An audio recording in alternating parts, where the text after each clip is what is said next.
escola do mundo, onde eu posso ensinar e aprender. A palavra da sabedoria é a nossa EBD. Deus é o nosso diretor, o Espírito Santo, nosso professor. A Bíblia é a cartilha que ensina o caminho, a verdade e a vida. Deus é o nosso diretor. Olá, bom dia a todos. É uma alegria muito grande estar aqui com vocês nesse domingo de manhã. Mais uma lição da Escola Dominical. E hoje nós estamos começando uma nova revista. Revista Território Team, Alerta Total. Uma viagem pela história da redenção, parte 2. A mensagem dos profetas sobre o exílio. São 13 lições que vão tratar acerca de vários livros do Antigo Testamento, mais especificamente dos profetas. Vamos estudar, por exemplo, textos em Amós, em Oséias, Miqueias, Isaías, Abacuque, Sofonias, Jeremias. E a lição de hoje, a lição número 1, cujo o tema é arrependimento aqui e agora, nós vamos estar falando sobre Joel, o livro do profeta Joel. E para o texto básico de hoje, a gente vai estar vendo lá em Joel, capítulo 2, versículo 13. Diz o seguinte: rasgai o vosso coração e não as vossas vestes, e convertei-vos ao Senhor, vosso Deus, porque ele é misericordioso e compassivo, e tardio em irar-se, e grande em benignidade, e se arrepende do mal. Então, aqui a gente tem um texto bem conhecido, né? Traz uma temática importante, que é a temática-chave do livro de Joel, né? Que é o arrependimento. Então, se você tiver curiosidade, e eu recomendo que você faça isso, o livro de Joel ele tem 3 capítulos, ele é bem pequeno, né? E aí, em pouco tempo, você consegue fazer a leitura toda, do livro todo. E você vai perceber, né, fazendo a leitura, que essa ideia do arrependimento está sempre presente nas palavras de Joel. Em hebraico, né, a gente tem que lembrar que o Antigo Testamento ele foi escrito originalmente na língua hebraica, né? E, portanto, Joel, né, como parte do Antigo Testamento, foi escrito no original. O seu original é em hebraico, né? E na língua hebraica, o verbo arrepender-se, quer dizer, naham, ele aponta para uma mudança ou disposição do coração, uma mudança de mente, uma mudança de propósito, uma mudança de conduta pessoal. Então, arrependimento é algo que produz uma transformação evidente na vida daquele que se arrepende. E aí nós temos que, no contexto de Joel, né, Deus, o Senhor, vai exigir que seu povo se converta a Ele de todo o coração. Né? Por quê? Porque a esperança de qualquer restauração na vida do povo de Israel, né, está em Deus. Né? Então, nós vemos ali essa exigência, né, Deus falando através do profeta. O profeta Joel, ele é o canal, né, através do qual Deus fala ao seu povo, né?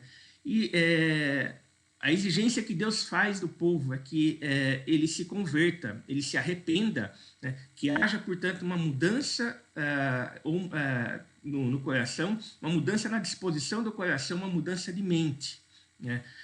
Então, quais são os objetivos da nossa lição de hoje? Primeiro é entender que toda a Bíblia é uma história única sobre o plano salvífico de Deus, né? A gente vai ver qual que é o lugar que o arrependimento tem nessa história, né?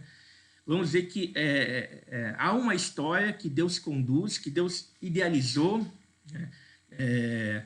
Portanto, a história não é um amontoado de acasos, né? Não existe acasos quando nós enxergamos a história sob a ótica de Deus, né?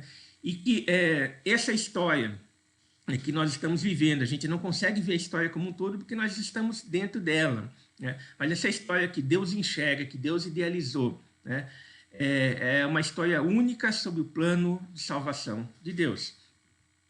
Também entender a necessidade de mostrarmos arrependimento genuíno em relação aos nossos pecados, né? Esse é um tema que Joel vai passar, né, em várias partes do livro, mostrando que o arrependimento ele tem que ser verdadeiro, né? E Joel vai nos mostrar como nós podemos entender o arrependimento como um arrependimento sincero e verdadeiro, né? E entender também, né, que, ou demonstrar, né, através do estudo da lição, uma confiança que Deus sempre responde com perdão e misericórdia.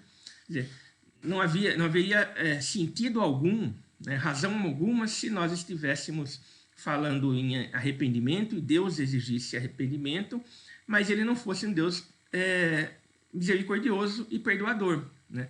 O que o livro de Joel fala, né, e o texto que nós lemos, básico, nos mostra, é que Deus é justamente aquele que é perdoador, né, aquele que é misericordioso, né? Quando há um arrependimento sincero, quando há uma mudança verdadeira, né, nós temos um Deus que age com misericórdia, né, e que nos perdoa. Então, só para a gente entender um pouquinho o contexto da atuação de Joel, né, em relação à data, né, em que Joel viveu e atuou, teve seu ministério, não há muita concordância, né? Porque se você olhar o livro de Joel, ele não traz nenhuma alusão, né, ao período em que ele está atuando.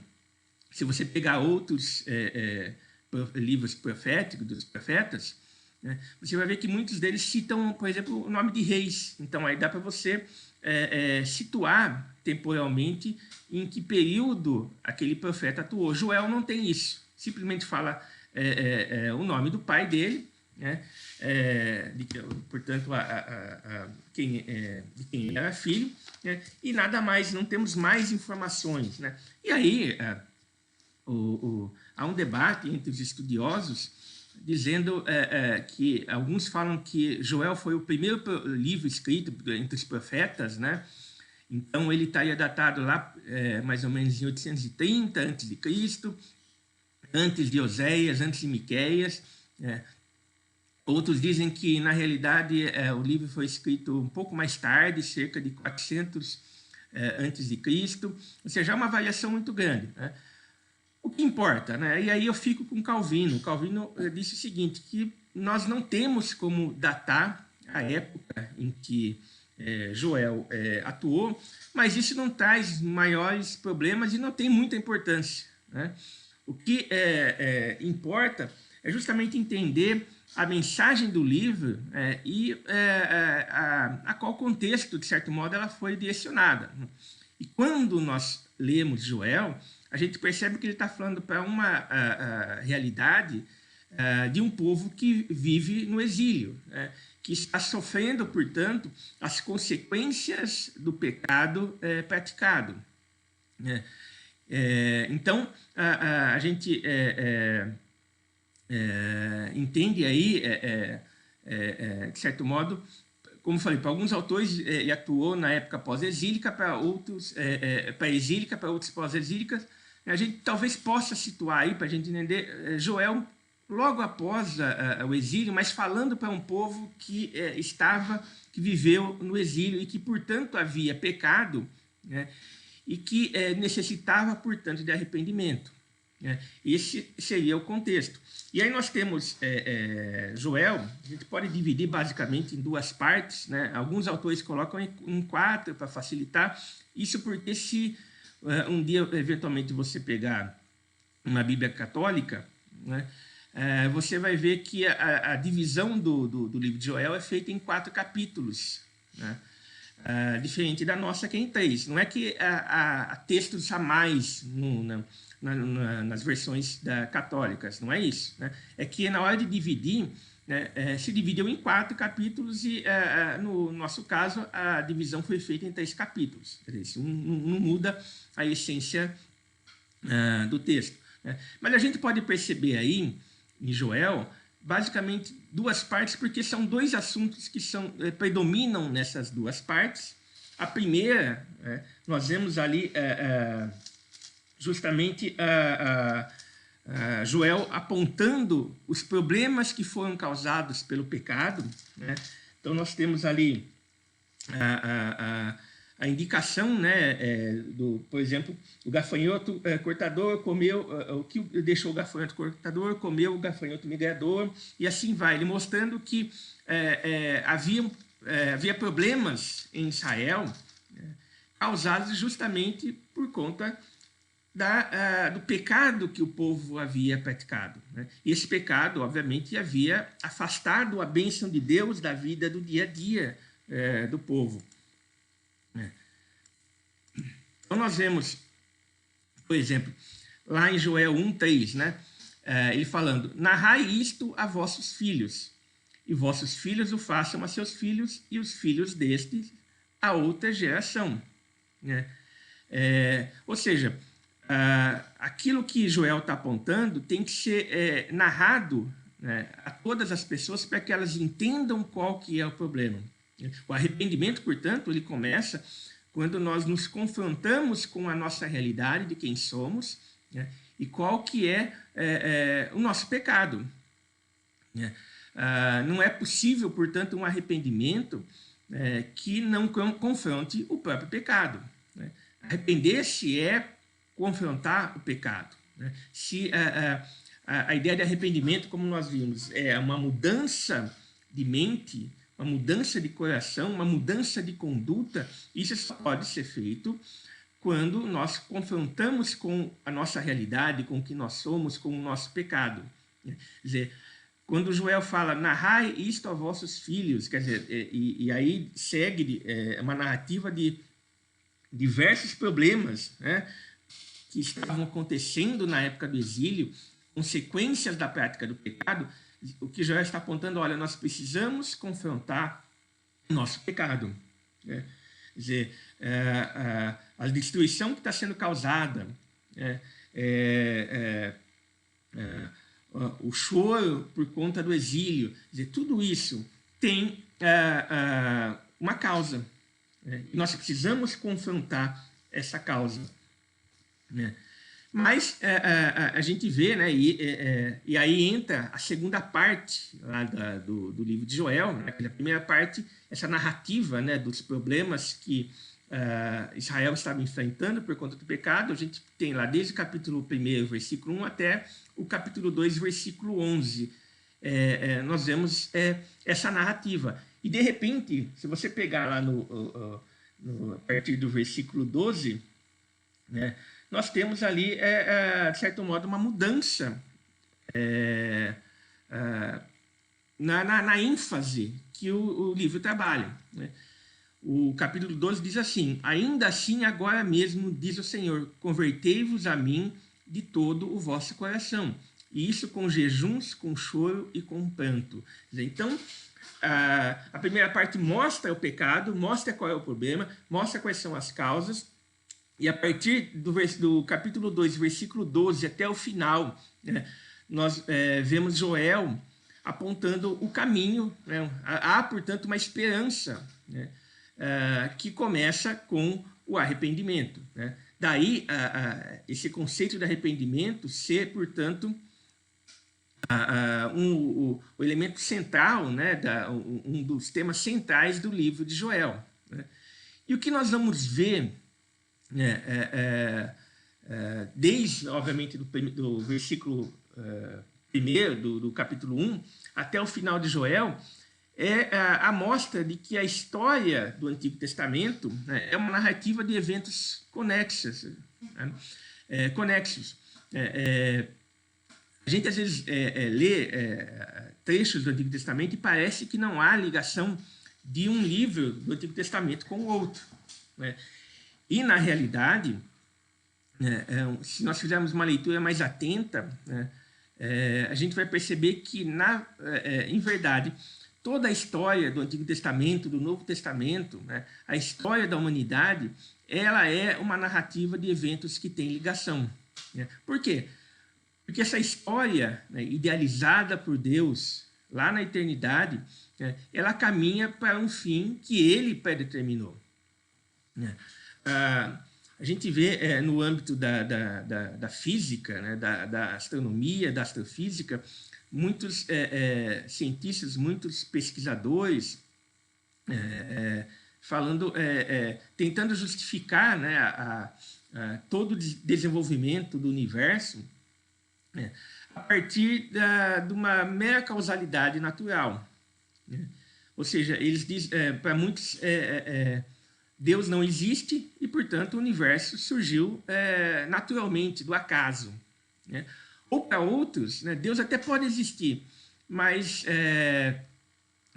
eles falam Deus não joga dados, ou seja, Deus simplesmente criou o universo e a partir daí ele deixou o universo às suas próprias leis, né?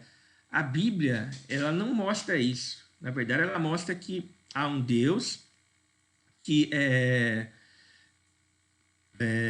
predeterminou, né, ou projetou essa história, né, e ele age para que essa história caminhe para aquele fim pré-determinado que ele escolheu.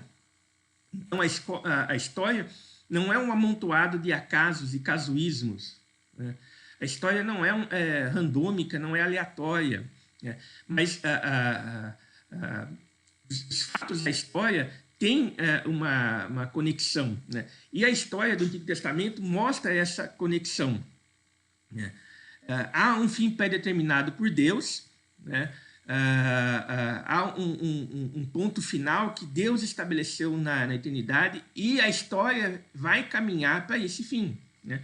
Aqui, Joel 3,14, que eu trouxe aqui, diz o seguinte: multidões, multidões no vale da decisão, porque o dia do Senhor está perto, no vale da decisão. Há, portanto, esse dia do Senhor, né, pré-determinado que vai ocorrer, e a história ela contribui para esse fim. Então, a gente tem que... A Bíblia é uma história unificada sobre a nossa redenção, né? E guardem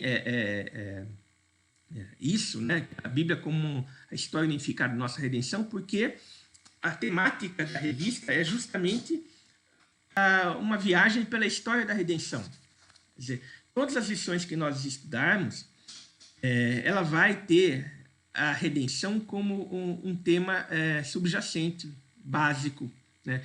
E como nós vimos, se a história é uma narrativa de eventos conexas, e a história do Antigo Testamento também, né, a Bíblia ela mostra uma história unificada sobre a nossa redenção, sua preparação e desenvolvimento. Ou seja, é Deus intervindo na história humana, né, é Deus atuando na história humana, né, e é Deus conduzindo essa história para um fim determinado, né, para aquele momento da decisão, né, o dia do Senhor. Bom, a gente viu, portanto, nessa parte introdutória, né, o que é o livro de Joel, o seu tema principal, como ele trabalha, como ele divide, como ele mostra que a história da redenção ela é composta de eventos que são conexos, né? Quando a gente olhar a Bíblia agora, quando a gente lê o Antigo Testamento, o Novo Testamento, a gente tem que ter em mente, né, de que há uma história da redenção ali presente nos textos, né? Mas como isso, de certo modo, se manifesta? A gente está falando dessa história da redenção, né? E o primeiro tema, né, é o arrependimento. Quer dizer, a história da redenção ela passa pelo arrependimento, né? Arrependimento em relação ao quê, né? E aí a gente tem que entrar no conceito de aliança, né? Quer dizer, estamos falando, portanto, de um fato, né, da aliança, né? Mas a aliança entre o quê? O que significa efetivamente a aliança? E aí a gente volta lá em Gênesis, né? E a gente começa a ver, né, essa conexão que há entre os eventos e os fatos bíblicos. A gente volta, portanto, para entender Joel, a gente volta lá em Gênesis, né, quando Deus fez uma aliança com Abraão. E ali Deus prometeu de que Abraão viria uma numerosa família que abençoaria todas as famílias do mundo. Então Deus faz uma aliança, e se você pegar lá em Gênesis, a gente vai colocar aqui, né? Gênesis 15, diz o seguinte: naquele mesmo dia fez o Senhor aliança com Abraão, ainda não havia mudado o nome para Abraão, dizendo: a tua descendência dei esta terra, desde o rio do Egito até o grande rio Eufrates. Se você pegar o contexto, ali, você vai ver que a prática, como se fazia uma aliança, se pegava um animal, sacrificava e cortava esse animal em duas partes iguais e colocava essas partes uma na frente da outra, mas formando um caminho no meio. E aqueles que selavam a aliança passavam no meio desses animais, aquele caminho que ficava, representando que eles pagariam até com o próprio sangue em caso de descumprimento da aliança. Se você olhar o contexto aí de Gênesis 15, que trata da celebração da aliança de Deus com Abraão, você vai perceber que o único que passou no meio dos animais foi o anjo. Quer dizer, Deus foi o único que passa no meio. Significando o quê? Que Deus era aquele que iria garantir a sua própria aliança. Deus sabia que o homem ele seria incapaz, pela sua pequenez, pelo seu pecado, de garantir a sua própria a aliança com ele. E Deus, portanto, garante essa aliança, simbolizando ali que Deus, com o seu próprio sangue, ele garantiria a aliança em caso de descumprimento. E ali nós vemos, portanto, o texto apontando para Jesus, o Filho de Deus, aquele que viria séculos depois, dar a sua vida em favor de nós. E nós vemos também essa aliança sendo feita e renovada com Moisés. Lá em Deuteronômio 11, 26 e 28. Diz o seguinte: eis que hoje eu ponho diante de vós a bênção e a maldição. A bênção quando cumprides os mandamentos do Senhor, vosso Deus, que hoje eu vos ordeno. Quer dizer, a bênção ela é uma decorrência do cumprimento da aliança, do cumprimento daqueles mandamentos que foram postos na aliança.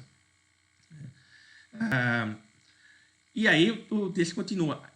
Ele põe a bênção ou a maldição. E a maldição é: se não cumprides os mandamentos do Senhor vosso Deus, mas vos desviardes do caminho que hoje vos ordeno para seguirdes outros deuses que não conhecestes. Está lá em Deuteronômio 11, 26 e 28. Então, a aliança ela aponta para essa dicotomia, bênção e maldição. A aliança de que Deus vai nos abençoar se nós cumprirmos os mandamentos dele.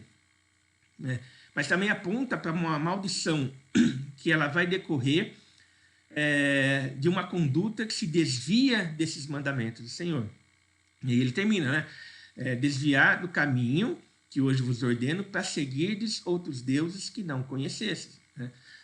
Aqui a gente tem que entender que esses outros deuses não são apenas aqueles ídolos feitos pelas mãos humanas, A gente tem um senso comum não muito correto, muitas vezes no meio evangélico, que a idolatria está ligada a imagens de escultura feitas.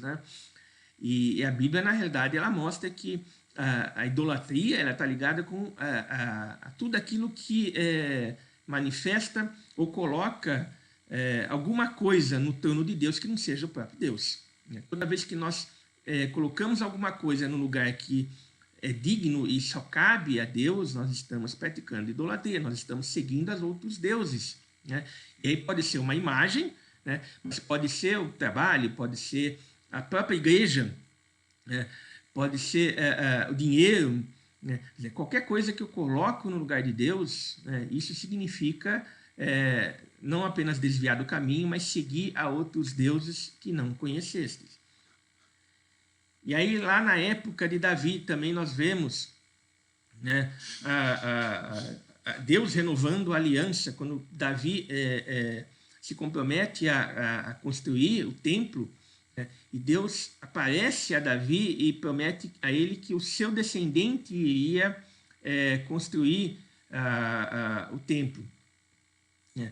E aí Deus faz uma promessa de que o descendente dele iria reinar, o trono da casa de Davi seria para sempre, uma alusão a Jesus. Né? E aí, 1 Crônicas 16, 14 e 15 diz: Ele é o Senhor nosso Deus, seus juízos permeiam toda a terra. Lembra-se perpetuamente da sua aliança, da palavra que empenhou para 1000 gerações. Né? Então nós vemos aí Davi reconhecendo que Deus é aquele que se lembra, né, perpetuamente, ou seja, a cada momento, para sempre, né, ele lembra da sua aliança. Né? Uma alusão, de certo modo, também ao fato de que Deus, quando Deus faz aliança com Abraão, é Deus quem passa no meio dos animais mortos, ou seja, é Deus quem garante a sua aliança. Né?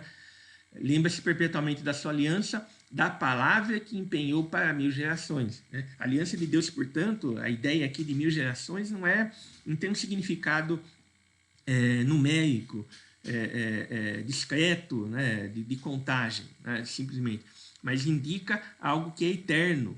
Né? Então, a aliança de Deus, né? Aquela aliança que ele se lembra perpetuamente, né? Foi dada por uma palavra que faz com que essa aliança não tenha fim. Né? E é isso, obviamente, que nos dá garantia, né, nessa relação com Deus. Não que eu vá conseguir cumprir a aliança por mim mesmo, ou que eu vá garantir a aliança por mim mesmo, mas que o próprio Deus é quem garante essa aliança. E aí, agora indo para o Novo Testamento, né, nós vemos lá em Hebreus 8, 6 e 10, diz o seguinte: agora com efeito, obteve Jesus ministério tanto mais excelente, quando é ele também mediador de superior aliança, instituída com base em superiores promessas. Né? Aquilo que a gente viu lá, né, nos textos do Antigo Testamento, falando da aliança de Deus, né, de Deus se lembrando da sua aliança perpetuamente, de Deus colocando para nós a bênção de cumprir a aliança ou a maldição do descumprimento, né? Tudo isso aponta para o ministério de Jesus. Né? Jesus é aquele que atua como o mediador de superior aliança. Não foram homens que fizeram aliança, né? Mas Deus faz uma aliança com o homem, né? E ele faz isso através do mediador, que é Jesus, né?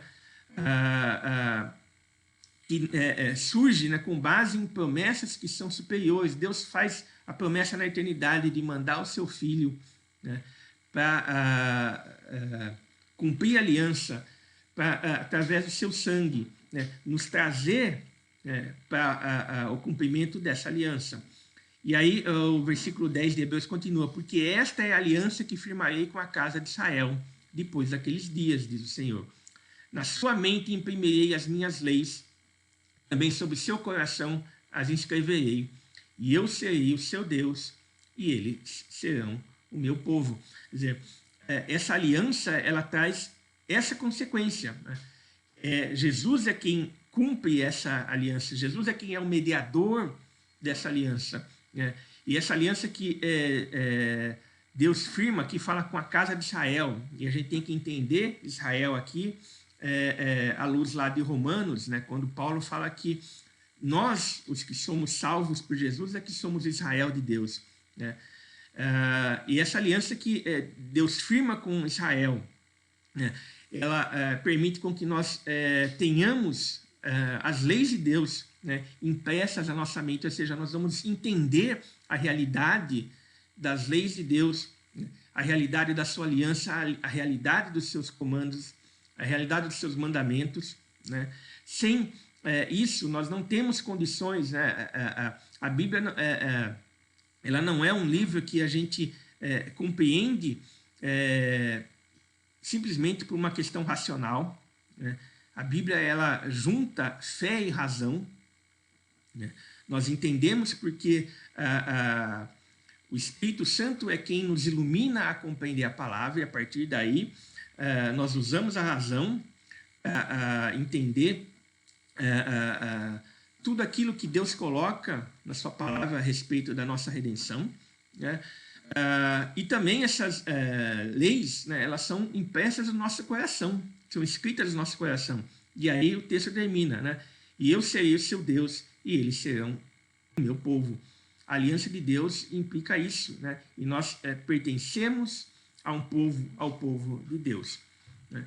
Mas essa aliança, a gente viu que nós não somos capazes de cumprir, que nós descumprimos ela muitas vezes. Por isso que Joel faz um chamado ao arrependimento, né? Ele reconhece a importância da aliança, embora, se você procurar no texto de Joel, você não vai achar a menção à palavra aliança, mas o conceito, a ideia está ali subjacente, está ali presente, né? E Joel narra ali naquela primeira parte justamente o que o povo fez para descumprir a aliança e quais as consequências, né, da maldição. Quer dizer, o povo ele descumpre, ele escolhe ao invés da bênção a maldição, e essa maldição traz consequências, e Joel descreve isso naquela primeira parte, né? Mas Joel chama ao arrependimento, né?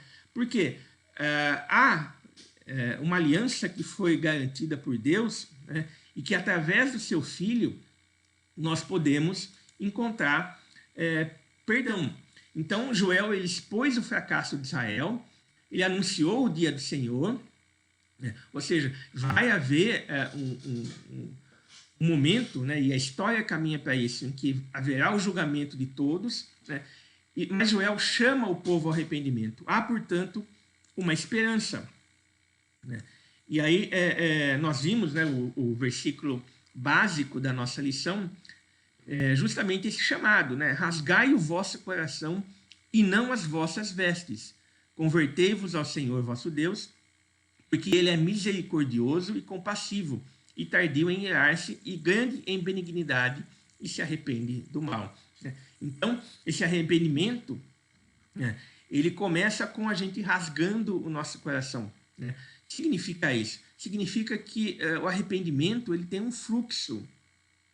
Como assim um fluxo, né? Ele começa sempre no interior, né, e ele se manifesta no exterior, né? O arrependimento, portanto, não são atos exteriores, né, destituídos de qualquer mudança no íntimo, né, em qualquer mudança no nosso coração, né? Mas o arrependimento sincero e verdadeiro, ele começa no nosso coração. Quando nós mudamos o nosso coração, quando nós mudamos a nossa mente. E aí sim, né, o arrependimento ele tem consequências externas, mas ele começa no íntimo do nosso coração. E aí nós vemos lá em Salmo 130, 3 e 4, dizendo: se observares, Senhor, iniquidades, quem, Senhor, subsistirá? A gente viu lá em Joel 2,13, o convite para que a gente rasgue o coração, né, e se converta ao Senhor, porque nosso Deus é misericordioso e compassivo e tardio em irar-se, né? E aqui o Salmo 130 vai dizer, o salmista pergunta: Senhor, se observares iniquidades, quem, Senhor, subsistirá? Quer dizer, se nós não tivéssemos um Deus misericordioso e compassivo, né, o que seria de nós? Se Deus só olhasse o nosso pecado, quem nós somos. E aí o Salmo fala: contigo, porém, está o perdão para que te temam. Então o convite que Joel faz ao arrependimento é um convite consciente de que nós podemos nos arrepender e nos voltarmos para um Deus que está pronto a perdoar. O que o diabo muitas vezes faz é justamente nos jogar na lama, no poço, né, mostrando, apontando os nossos pecados, e nós somos pecadores mesmo, mas de um modo como se não houvesse saída, como se não houvesse esperança, né? E a Bíblia mostra, não. Deus conhece o nosso coração, sabe das nossas limitações, sabe do nosso pecado, né? Mas é um Deus que está pronto a oferecer perdão àqueles que se arrependem de forma sincera. E aí Daniel 9, 8, 9 diz: ó Senhor, a nós pertence o corar de vergonha, aos nossos reis, aos nossos príncipes e aos nossos pais, porque temos pecado contra ti. Quer dizer, o arrependimento é aquele que reconhece, o arrependimento verdadeiro é aquele que reconhece quem nós somos, né? E que há necessidade de que nós precisamos reconhecer o nosso pecado, né? Toda vez que o homem não reconhece seu pecado, ele está simplesmente agindo de forma arrogante, como se ele não estivesse errado e que Deus, na verdade, está errado, né? E aí Daniel fala: Senhor, a nós pertence o corar de vergonha, aos nossos reis, aos nossos príncipes e aos nossos pais, porque temos pecado contra ti. E aí Daniel continua: ao Senhor nosso Deus pertence a misericórdia e o perdão, pois nos temos rebelado contra ele. Quer dizer, reconhecer o pecado, reconhecer o erro, é também enxergar que há um Deus que é misericordioso e perdoador, né? E que pode nos trazer para junto dele, né? Arrependidos, né? De forma sincera e profunda, né? Então, o arrependimento ele conduz a uma mudança interna no coração, né? Como eu falei, sempre tem um fluxo, sempre de dentro para fora, né? Não existe arrependimento que comece de fora para dentro, né? O arrependimento verdadeiro, ele começa de uma mudança no coração, uma mudança de mente. Lá em 2 Coríntios 7,10 diz: porque a tristeza segundo Deus produz o arrependimento para a salvação. Esse é o arrependimento bíblico, né? O arrependimento, a tristeza segundo Deus, que a ninguém traz pesar. Por quê não traz pesar? Porque é uma tristeza que produz uma mudança, que nos torna mais parecidos com Jesus, né? Mas aí Paulo fala: mas a tristeza do mundo produz morte, né? Essa é a diferença entre o arrependimento e o remorso. O remorso ele vai olhar para as consequências do pecado. Simplesmente isso, né? Quer dizer, todas as mazelas que o pecado traz, e nós ficamos tristes e ficamos olhando para as consequências do pecado. Isso é remorso, né? O arrependimento não. O arrependimento ele olha para a cruz, ele olha para aquele que pode perdoar, aquele que pode nos mudar, né? Porque a tristeza, segundo Deus, produz arrependimento para a salvação. Bom, então nós vimos o contexto que Joel fala, de um povo que havia cometido pecado, havia se desviado da aliança e estava sofrendo consequências disso. Joel nos convida ao arrependimento. Quer dizer, embora nós tenhamos voltado as costas para a aliança, né, nós temos um Deus que é misericordioso e perdoador e que está pronto a nos perdoar se nós nos arrependemos de forma verdadeira e sincera, né? E aí nós vemos que Joel ele começa a apontar para uma esperança no futuro, né? Porque Joel falou sobre o futuro, né, o cumprimento das promessas divinas que se tornariam realidade quando Israel se arrependesse e observasse a aliança. Quer dizer, o convite ao arrependimento é um convite também para olhar o futuro, na esperança que o futuro traz, né? Nós falamos que a história, né, caminha para um fim pré-determinado de Deus, né?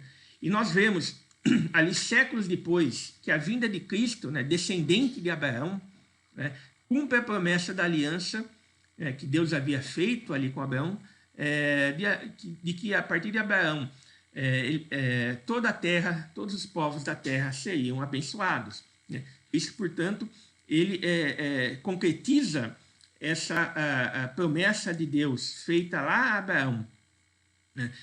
E nós vemos que a ideia toda ali é mostrar que a salvação ela viria para todos aqueles que invocassem o nome do Senhor, todos aqueles que se arrependessem, todos aqueles que fossem salvos por Jesus.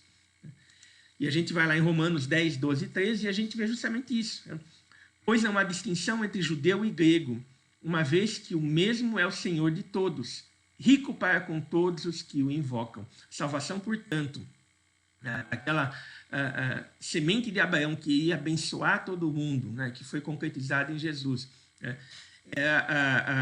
uma bênção que seria estendido a todos aqueles que invocam ao Senhor. Porque todo aquele que invocar o nome do Senhor será salvo. Então, essa esperança no futuro de que o perdão, ele traz salvação. O convite ao perdão, ao arrependimento. O convite ao arrependimento que Jesus faz, né, é justamente enxergando esse futuro. Né, o futuro em que aquele que invocar o nome do Senhor seria salvo. E aí a gente vai fazer alguns paralelos aqui com o texto de Apocalipse, que eu acho fantástico, né? E que está lá em capítulo 7, 9 a 10, né? Que, de certo modo, reforça essa ideia de Romanos, né? Que não há judeu e grego, ou seja, não existem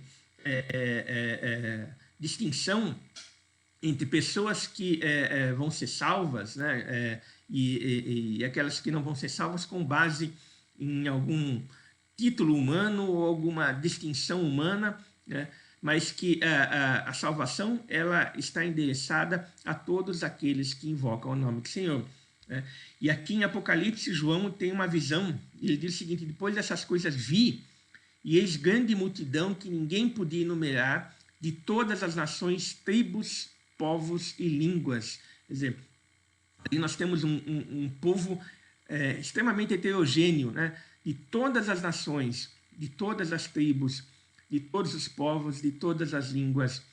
E João fala, essa multidão estava em pé diante do trono e diante do Cordeiro, vestidos de vestiduras brancas com palmas nas mãos, e clamavam com grande voz, dizendo: ao nosso Deus que se assenta no trono e ao Cordeiro pertence a salvação. Salvação, portanto, ela não é destinada a um povo específico, né? Não existe povo na terra, né? Lógico, o Paulo fala, né, da importância de Israel, né? O povo de Israel foi escolhido como portador, né, dessas verdades, né? Embora o povo de Israel tenha voltado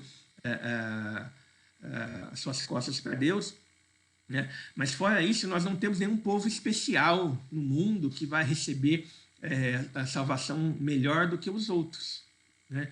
É muito comum, existe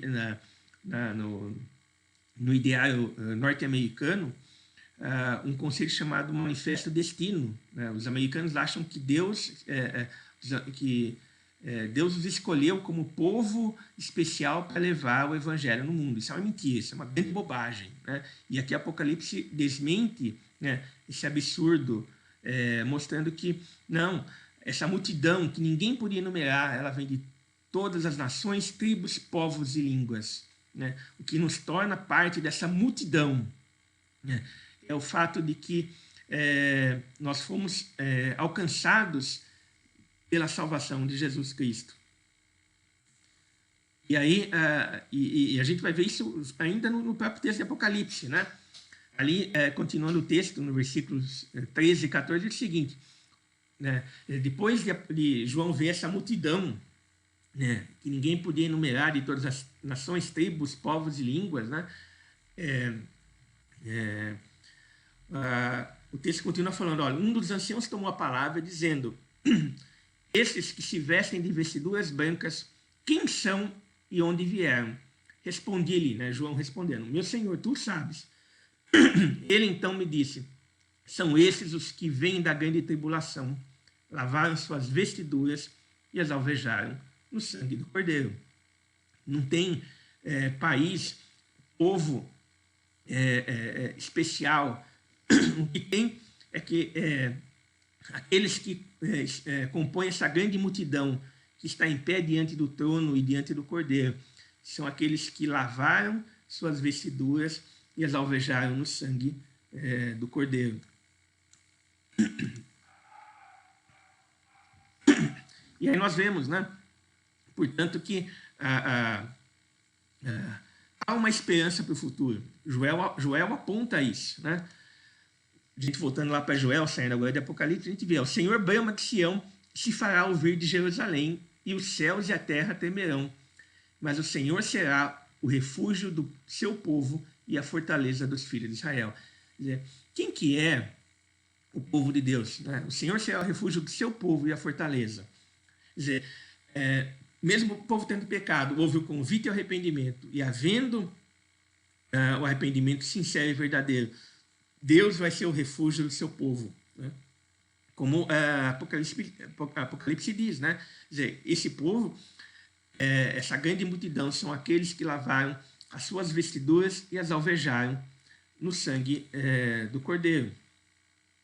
E a gente vê aqui alguns paralelos, né? Algumas semelhanças com essa esperança para o futuro que Joel coloca com o texto de Apocalipse. Por exemplo, Joel 2,26 fala: comereis abundantemente e vos fartareis e louvareis o nome do Senhor vosso Deus, que se ouve maravilhosamente convosco, e o meu povo jamais será envergonhado. Ou seja, depois de todos os problemas que Joel aponta no começo lá, o arrependimento traz o perdão e traz a bênção de Deus, né? E aqui Joel fala: olha, vocês vão comer, se com a maldição havia falta,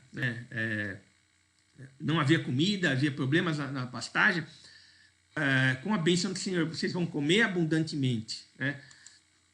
E aí a gente vê lá em Apocalipse 7, 16 e 17, jamais terão fome. Ele está falando daquele povo, daquela grande multidão, daqueles que foram lavados pelo sangue do Cordeiro. Esses jamais terão fome, nunca mais terão sede, não cairá sobre eles o sol, nem ardor algum, pois o Cordeiro que se encontra no meio do trono os apacentará e os guiará para fontes da água viva. E Deus lhe enxugará dos olhos toda lágrima. É um texto fantástico, né? E é um texto curioso porque ele fala que o Cordeiro que se encontra no meio do trono os apacentará, né? Normalmente a figura do Cordeiro é aquela que apacenta, né? O Cordeiro é aquele que precisa de um pastor para que ele seja apacentado, precisa de um pastor para que ele guie as fontes de água viva. Mas aqui nós estamos falando do Cordeiro de Deus, aquele que também é o leão de Judá, né? Aquele que morreu, aquele que a Bíblia também fala que é o nosso pastor, né? Nós não vamos ter mais fome, sede, né, nem ardor algum, porque no meio nosso vai estar o trono do Cordeiro, e o próprio Jesus é quem vai nos apacentar e vai nos guiar às fontes de água viva, né? É um texto fantástico, né? E aí, para terminar a nossa lição, né, quer dizer, depois que aquela multidão aparece diante do trono, né, multidão que foi lavada pelo sangue do Cordeiro, o que resta é essa multidão, né? Simplesmente entender a grandiosidade da salvação de Deus, do plano de Deus, e louvar e adorar esse Deus. O texto fala que eles adoraram dizendo: amém, o louvor e a glória e a sabedoria e as ações de graça e a honra e o poder e a força sejam com o nosso Deus pelos séculos dos séculos. Amém. Isso está lá em Apocalipse, capítulo 7, versículo 12. Deus, portanto, nos ajude e nos faça entender a grandiosidade do plano dele para a nossa vida, o plano da redenção, né? E começa ali quando nós entendemos qual é o nosso pecado, quem nós somos, né? Mas que é um Deus que fez aliança conosco em Cristo Jesus, um Deus que está pronto a nos perdoar, é um Deus que é rico em misericórdia, né? Entendemos que essa história da redenção, ela aponta para um fim onde nós estaremos eternamente com esse Deus.